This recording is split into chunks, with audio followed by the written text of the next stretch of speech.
Ano ang alam mo tungkol sa pag-iisa? Natatakot ka ba rito? O sa kabaligtaran, hinahangad mo ito? Kung tama ang pangalawang pahayag, mag-isip ka ulit dahil ang mga kagustuhan ay may ugaling matupad. Sa ngayon, napakalayo mula sa daigdig ang isang bagay na noong 1977 ay umalis sa ating planeta at ngayon ay alam na ang lahat tungkol sa pag-iisa. At ito, saan ngayon ang probe ang pinakamalayo na bagay na gawa ng tao? Sa ganoong kalayong bahagi ng kalawakan, wala pang nakarating pero kung ikukumpara sa sukat ng universo, parang kakalabas pa lang ni Voyager 1 mula sa kanyang pinagmulan. Dahil ang mga hindi kapani-paniwalang distansya na kailangan pa niyang lampasan ay walang-wala kumpara sa kaawa-awang 47 taon ng paglalakbay. Ano kaya ang makikita natin kung naka-on ang mga kamera ng probe? Anong mga nakakatakot na lihim kaya ang maaari nating matuklasan? Para sa simula, balikan muna natin kung paano nagsimula ang lahat. Hindi basta pinangalanan ng probe na sa pagsasalin ay manlalakbay. Ang walang katapusang paglalagalag sa sulok ng kalawakan, iyan ang di kanais-nais na kapalaran ng makinang ito. Sa simula, ang misyon ng automatikong space probe ay ang pag-aralan ang Jupiter at Saturn. At totoo nga, ito ang unang gumawa ng sapat na detalyadong mga larawan ng mga planetang ito at ng kanilang mga buwan. Dahil sa mahusay na pagganap ng mga kagamitan sa probe, napagpasyahang palawigin ang misyon nito. Kaya nagpatuloy si Isa sa paglalakbay. Unti-unting nalampasan niya ang orbit ng Neptuno na matatagpuan sa 30 astronomical units mula sa araw. Sumugod ang probe sa dilim patungong Kuiper Belt at hangganan ng heliosphere na matagumpay niyang nalampasan noong tag-init ng 2012 sa anumang kaso. Ito ang ipinapakita ng datos mula sa mga kagamitan. Magugulat ka, pero para marating ang tinatayang hangganan ng solar system, kahit na may ganoong kahangahangang bilis, inabot ng 35 taon ang aparato. Ngayon si Isa ay nasa isang kapaligiran na may densidad ng elektron na inaasahan mula sa interstellar na espasyo. Dahil dito naririnig natin ang madilim na ugong mula sa mundong ito. Siyempre, ipinadala ng probe ang impormasyong ito sa makitid na frequency band, ngunit binago ng mga siyentipiko ang signal sa saklaw na maririnig ng tao upang mapakinggan natin kung gaano kabagot at nakakatakot ang tunog ng malalim na kalawakan.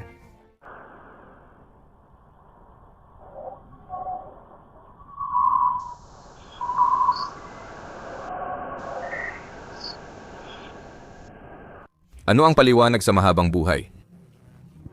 Anong pinagmumulan ang patuloy na nagbibigay dito ng lakas? Ang supply ng kuryente ng probe ay tinitiyak ng 3 radioisotope thermoelectric generator na ang operasyon ay nakabatay sa proseso ng pagkabulok ng plutonium-238. Ang kalahating buhay ng radioactive na elementong ito ay tumatagal ng humigit kumulang 70 taon. Sa kasalukuyan, ang lakas ng mga generator ay humigit kumulang 70% ng orihinal.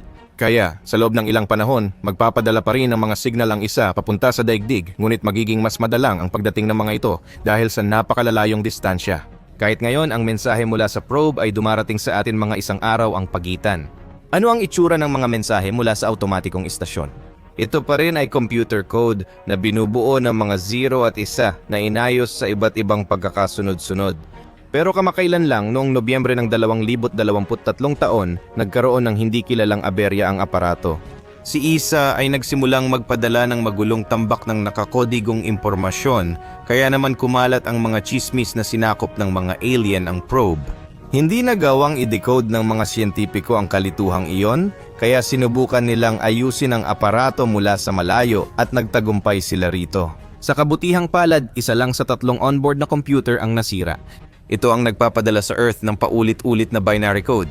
Ang problema pa, kailangan ng 45 oras para matanggap ang mensahe mula sa probe at makapagpadala ng sagot. Kaya, unang nagtagumpay sa pagpapaandar ng sistema ng mga aparato ng Chuvstva makalipas ang 4 na buwan, noong Marso 2023. Narito pa ang isa pang patunay na kung talagang gustong mabuhay ng probe, walang magagawa ang agham. Ano nga ba ang naging dahilan ng aberya? Maaaring sa pagkasira na ito ay may bahid pa rin ng bakas ng mga dayuhan. Nadiskubre ng Information Technology Specialist ng National Aeronautics and Space Administration na may bakas, ngunit hindi tulad ng iniisip ng mga conspiracy theorist. Ang nangyari, isa sa mga computer ay nasira dahil sa isang enerhiyang may kargang cosmic particle, kaya hindi na nito nagagampanan ng tama ang mga tungkulin nito.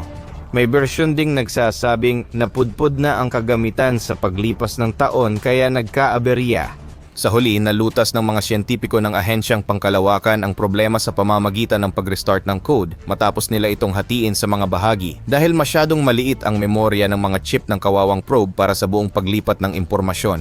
Sa madaling salita, na-hack ng mga espesyalista ang sistema at nireprogram ito. Aminin mo, pagkatapos nito, mas naging makahulugan ang kasabihang sa pamamagitan ng mga tinik patungo sa mga bituin. Nasaan na nga ba ang sistema ngayon? Ano kaya ang makikita natin kung mabuksan natin ang kamera ng aparato? Sa katapusan ng Enero, taong 2025, ang probe ay nasa layong halos 25 bilyong kilometro o 166 na astronomical units mula sa ating inang bituin. Ang bilis nito sa kasalukuyan ay napakataas at umaabot ng 61,200 kilometro bawat oras. Kaugnay nito, interesado ang sangkatauhan kung ano ang naghihintay kay isa sa hinaharap. Sa susunod, malalampasan ng aparato ang Oort Cloud, isang napakalaking bilog na rehiyon na matatagpuan sa pinakadulo ng solar system. Sa Oort Cloud, pinaniniwalaang naninirahan ang mga long period na kometa. Sa kabuuan, hindi pa instrumental na kumpirmado ang pag-iral ng mahiwagang lugar na ito at nananatili itong haka-haka. May mga hindi direktang ebidensya na nagpapakita ng realidad ng dambuhalang ulap na ito. Si Isa ay nakatawid na ng ilang mga spherical na sinturon. Ang una sa mga ito ay matatagpuan sa pagitan ng Mars at Jupiter. Ang masa ng mga asteroid dito ay mga 4% lang ng bigat ng buwan pero wala iyon. Mas mabigat ito ng 200 beses at 20 beses na mas malapad kaysa Kuiper Belt. Nakakalungkot na ang mga camera ay matagal nang pinatay para makatipid ng enerhiya. Kung hindi, nandito pa rin tayo noong 2004. Noong nagsimula nang maghanap ang aparato sa Kuiper, sana ay nakita natin mismo ang mga dwarf planet tulad ng Makemake at Haumea. At hindi lang parang maliliit na tuldok kundi malapitan talaga. Tungkol nga pala sa mga litrato at maliwanag na tuldok. Ang pinakakilalang litrato ay tinatawag na pale blue dot o maputlang asul na tuldok. Ang litratong ito, kuha noong 1970 ay nagpapakita ng daigdig mula sa layong 6 na bilyong kilometro. Alam mo na ba talaga ang lahat tungkol sa pagiging mag-isa? Noong panahong iyon, nakatanggap din mula sa aparato ng mosaic ng 60 larawan na tinawag na pampamilyang larawan sa emosyonal na paraan. Makikita sa larawan ang araw at mga planetang Jupiter, Daigdig, Venus, Saturn, Uranus, Neptune, Mars at Mercury. Dahil sa napakaliit na sukat mula sa layo na 6 na bilyong kilometro, hindi na makikita ang mga ito sa sukat na ito. Kaya, sa unahan, sa daraanan ng kambal na mga aparato, malalampasan din nila ang napakalaking sferang ito. Ngunit sa ibang lugar matatagpuan ang ulap ng Oort. Itinuturing itong bahagi ng sistemang solar bagaman nasa pinakalayong hangganan ng grabitasyon. Pagkatapos, lampas pa sa panlabas na bahagi ng ulap ng Oort. Wala nang epekto ang ating bituin sa mga nakapaligid na bagay, kulang na ang lakas nito para gawin iyon. Gaano katagal aabutin ng isa para matawid ang ulap ng Oort? Pinakamababa, 30,000 taon. Isipin mo ang hindi ka panipaniwalang bilang na yan. Para marating lang ang pinakaloob na hangganan ng ulap ng Oort, kung gagalaw ka sa bilis na 17 kilometro bawat segundo, aabutin ka ng 3 siglo sa ngayon. Pagkatapos nito, lubos mong mauunawaan na sa ngayon, hindi pa talaga maaaring mangarap ang sangkatauhan tungkol sa mga paglalakbay sa pagitan ng mga bituin. Ano nga ba ang naidudulot sa atin ng impormasyong ito bukod sa paggising ng imahinasyon? Hindi rin natin alam ang maaaring mangyari sa aparato sa ganoong mapanganib na lugar. Ang totoo niyan, ang Oort Cloud ay itinuturing na pinagmumulan ng mga kometa na paminsan-minsan ay bumabangga sa ating planeta. Naniniwala ang ilang astropisiko na ang ganitong sakuna ay konektado sa paulit-ulit na malawakang pagkalipol ng mga nilalang ng ekosistema sa mundo. Pero hindi lang iyon ang lahat ng alam ng mga siyentipiko tungkol sa ulap ni Oort o kahit papaano ay sinusubukan nilang hulaan kung anong mga kamanghamanghang bagay ang posibleng nasa loob nitong hangganan. Una sa lahat, maaaring umiikot doon ang isang gas giant na si Tyche na ipinangalan sa Griegong diyosa ng swerte noong 2016 na taon.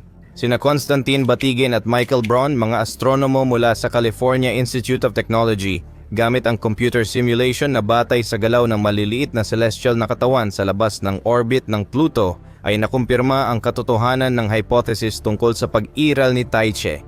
Talaga bang may makakakita sa celestial na katawan na ito at makakapagkumpirma ng hinalang ito ng 100%? Paano naman ang bituin na Nemesida, ang hypothetical na bituin na umiikot sa paligid ng araw sa layong 100,000 astronomical units? Paano kung totoo rin itong bagay na ito at hindi lang bunga ng imahinasyon ng mga astronomo? Ang bituin na Nemesida ay kadalasang inuugnay sa mga regular na panahon ng malawakang pagkalipol ng mga uri ng buhay sa mundo. Ayon sa mga astrobiologo, tuwing 26 na milyong taon raw ito nangyayari at ang bituing ito ang dahilan. Pero paano nga ba? Ayon sa hypothesis, kapag lumalapit si Nemesida sa araw, nagkakagulo ang mga orbit ng kometa sa ulap ng Oort, kaya napupunta ang ilan sa panloob ng sistemang solar at may bumabangga sa daigdig. Hindi na nakapagtataka kung bakit tinawag si Nemesida na bituin ng kamatayan. Ngunit hindi lang ulap ng Oort ang limitasyon ng mga travel ambitions. Siyempre, hindi. Kung magtatagumpay ang aparato na makalabas sa mapanganib at lubos na hindi pa napag-aaralang lugar na ito, haharapin ni Zondo ang napakahabang paglalakbay patungo sa konstelasyon ng Giraffe. Aabutin ng 10,000 taon bago marating ang Gliese 445 na matatagpuan sa nasabing konstelasyon. Kung sakaling makarating ang aparato sa layuning iyon, dadaan pa rin ito ng medyo malayo sa distansyang 1 at 6 liwanag na taon mula rito. At gayon pa man, kung ang mga kamera ay itinutok sa bituing Gliese, ganito ang magiging itsura nito sa lente ng Voyager 1. Bukod pa rito, inaasahan na sa loob ng habitableng zona ng bituin ay maaaring may mga planetang umiikot na may buhay. May ganitong palagay ang mga siyentipiko kahit naglalabas ng X-ray na sinag ang Gliese 445. Pagkatapos, ang aparato ay lilipat sa konstelasyon ng Ophiuchus at malamang ay maglalakbay na lang ito magpakailanman sa daang gatas. Isang bagay ang tiyak, hindi mo na muling mahihila pabalik ang Voyager 1 sa paligid ng araw gamit ang grabidad at hinding-hindi na ito babalik sa daigdig. Kahanga-hanga, ano pa kaya bukod sa bituin na Gliese 445 ang maaaring makita ng naglalakbay na aparato sa konstelasyon ng Giraffe? Mayroon kayang kakaibang bagay na pwedeng pag-aralan doon? Ang Gliese 445 ay kabilang sa pangunahing hanay at isa itong pulang duwende, ngunit hindi ito ang nag-iisang bagay sa konstelasyong iyon.